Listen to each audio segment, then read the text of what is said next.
மயிலாடுதுறை டாஸ்மாக் கடைகளில் குவார்ட்டர் மது பாட்டிலுக்கு கூடுதலாக 10 ரூபாய் வாங்கப்படுவதாக குற்றச்சாட்டு எழுந்துள்ளது.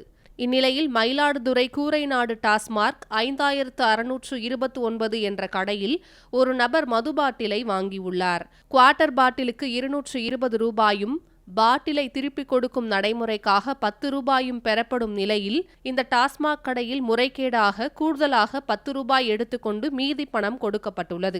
இதனால் ஆத்திரமடைந்த அந்த நபர் தன் செல்போனில் படம் பிடித்தவாறு 500 ரூபாய் பணம் கொடுத்தேன், மீதி பணம் கொடுத்துள்ளீர்கள், அதற்கான கணக்கு என்ன என்று சொல்லுங்கள், ஏன் முறைகேடாக கூடுதலாக 10 ரூபாய் பணத்தை எடுத்துள்ளீர்கள் என்று கேட்டு வாக்குவாதத்தில் ஈடுபட்டுள்ளார்.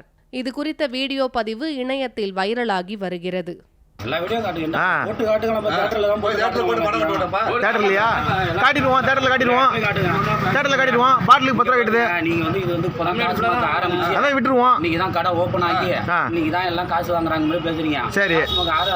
வருஷம் தெரியுமா உங்களுக்கு?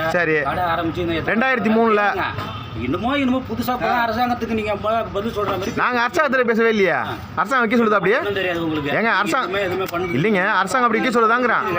அரசாங்கம் வைக்க சொல்லுதா உங்களா? நீ ஏன்னா பேசி இல்ல அரசாங்கம் உங்களுக்கு வைக்க சொல்லுதா இது மாதிரி?